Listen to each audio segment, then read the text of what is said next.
Hi, I'm Karen Garvey and welcome to my YouTube channel. Oftentimes I'll get messages and emails from people, and also live during seminars. I'll get a lot of questions about issues that people are having on a day-to-day basis. So what I'm going to do is just pull out some of those questions periodically and answer them from the perspective of how our guides would answer them. It helps us to have clarity about what it means to be a human having a soul experience, or a soul having a human experience.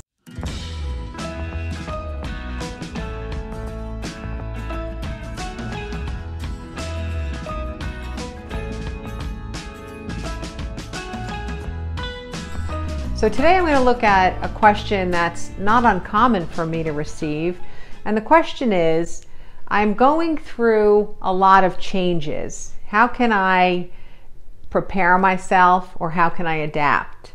And it is a very, very common question for people. Whether you're having a new baby, or you're getting married, or you're changing careers, or you're graduating from college.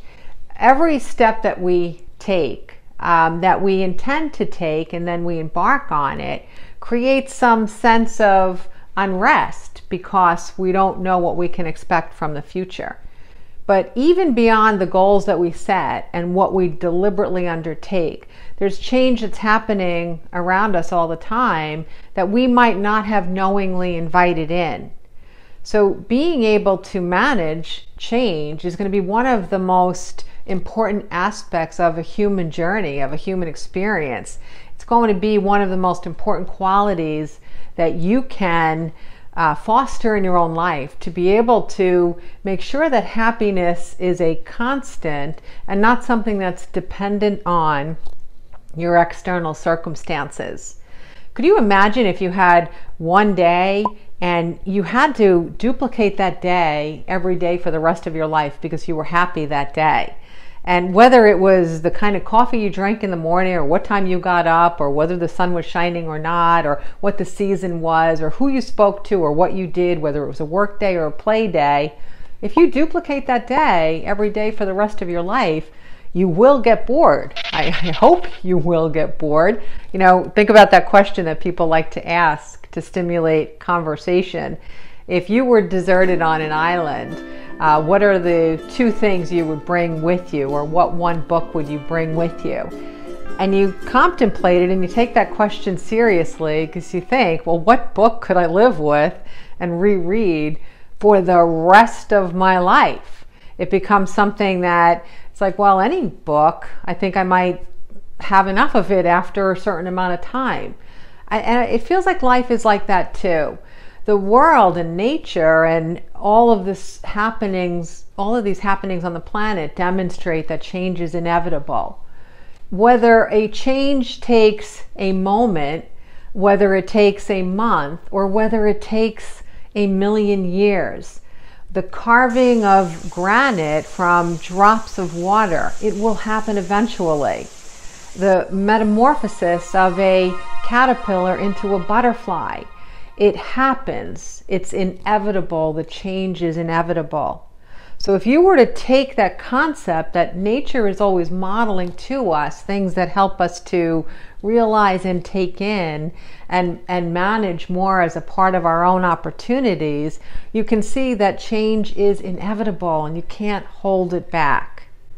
So let's look at some of the exercises or tools or concepts that'll help you to adjust to any changes as they come in, whether they're ones that you have selected or they're ones that you believe are occurring outside of you externally and you might not have necessarily opted in. One of the first things to remember is that the greatest power you have is your focus, your mindset. We could listen to other people debating things and giving their opinions and telling you what's best or what's right or what's wrong or what's good or what's bad. But the person who has the greatest ideas of what makes you happy, what excites you, what charges you up, what creates curiosity in you, is you. No one else can do that for you. If you find yourself getting too drawn into the drama of other people relating the how to live or what you should be doing or how you should be acting. You're taking a big chunk of energy away from one of the most prominent, beautiful opportunities that you have in this lifetime, which is being you. So in adapting to change, one of the most important functions of how to prepare yourself for anything that is different is to value and honor your interests and to value and honor your curiosities. They're internal fuels. That's the one thing no one can get in there and change. We're interested in something or we're not interested in something. We're drawn to something or we're not drawn to something. We're pulled or we're pushed. All of these energies, just listen to them. They're vibrantly there as the simplest way for us to pay attention to how we can manage our own lives among a changing universe and a changing world. If something were to happen right now and the weather were to dramatically alter and I was having a day outside of this room weather-wise that I hadn't expected, if I were doing something right now that I love doing, like I actually am, then none of that will affect my joy. None of that will affect my happiness. I'll be able to adapt to the change because the singular thread that will weave through all of my intentional and unintentional changes that I experience will have my signature in it, because I'm doing the things that I am attracted to. I'm doing the things that I'm curious about. I'm doing the things that I really love to do.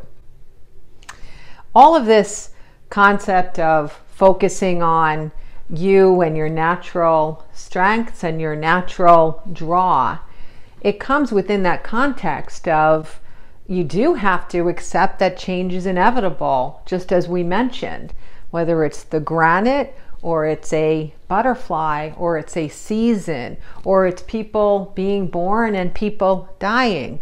Change is inevitable. If you're having difficulty in managing changes on a regular basis, peel away that sense of needing to hold on to that boring day that repeats itself over and over and over again, and say, I accept that my happiness doesn't come from the permanence of anything, because nothing is permanent. There's a couple of movies that many of us have seen that repeat a day over and over and over again. And I know for myself, I've seen 2 or 3 of them. And those are the kind of movies where they're really, really fascinating, and they make you think about what would it be like to have that sameness. But you also are like rooting for them to get the heck out of it already and get out of the loop. And for me personally, as much as I enjoyed those movies, I can't watch them again. Been there, done that. Even that's too much familiarity and sameness. You know, I want to take a side journey here for a minute and explain something. The ability for me to connect with non-physical sources opened up, as you may know by now, on the morning of 9/11/2001. But when I decided that rather than just receiving information of value, almost the way lightning hits and you don't know where or how to predict it, when I finally decided that I was going to make this conversation a two-way street, I began to exercise my intuitive ability. And interestingly, the day that I began exercising my ability to connect and communicate conversationally, rather than just being a receiver, was on February 2nd. And that happens to be Groundhog Day. And I get such a kick out of the fact that in those 2 years when I was really learning how to be open and have my conduit clear, in those 2 years felt like the movie Groundhog Day for me, because I was either connected and feeling great and happy, or I was disconnected and feeling only like a human being, and I would feel lost or isolated or lonely. So there is even some validation in the fact that my first time I could actually hear the communication of a non-physical source came on the metaphoric day of Groundhog Day, of that repetition. I wanted to throw that in there because I think it's very cool if you just look at what does happen in your life through change and even through some non-change moments, that when you see these signs and pieces of validation, it helps you stay optimistically connected to whatever you're endorsing or whatever you're moving toward. So in answer to my reader's question about how can I manage change, the change I intentionally seek, I gave 2 tips so far. One is to follow your interest and your curiosity and your draws and your pulls, and the other is to accept change. Let me give you a 3rd tip that can help you as you're making intentional changes in your life. And the 3rd way you can do that is to develop yourself. It's so easy to get caught up in day-to-day happenings and not really think in terms of, what am I doing long-term? What am I doing to grow? What am I doing to enhance or expand my life?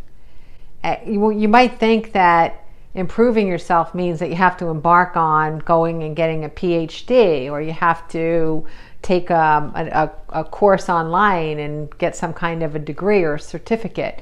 That's not the only ways that you can improve yourself. It's staying actively connected to the pursuit of your own expansion and your own development. It means having an interest, having something that you're curious enough to explore. Whether it's by way of formal education or it's by way of you following your own pathway in exploring, it doesn't really matter. The idea is that the you that is you has so many things that you can express. There are so many ways that you can become more happy and can become more of a contributor to the people around you or the world around you. So take personal growth as something as important in your day-to-day experiences as, eating nutritionally or having an exercise program. Personal growth helps you to become your most vibrant self and is a natural elixir of sorts that helps changes that come at you just kind of wash right off your body. Because you're happy with who you are, who you've developed yourself to be. You don't need something outside of you to make you have a good day. You have a good day because you made yourself into the person that you want to be.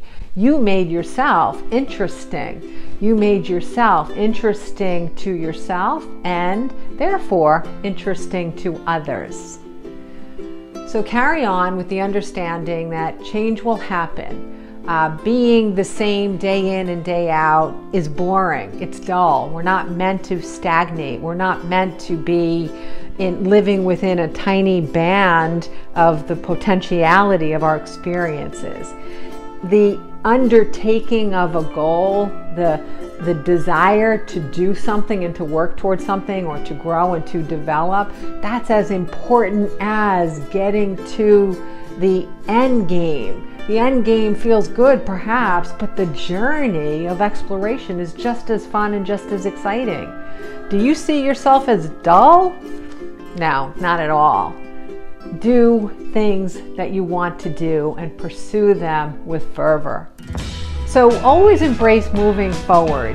If we were meant to live in the past, we would have eyes in the back of our head. Accept and embrace change. Thank you for joining me today on my YouTube channel. Please subscribe so you can be notified of new uploads, and like and comment, and I will be happy to comment back as often as I can.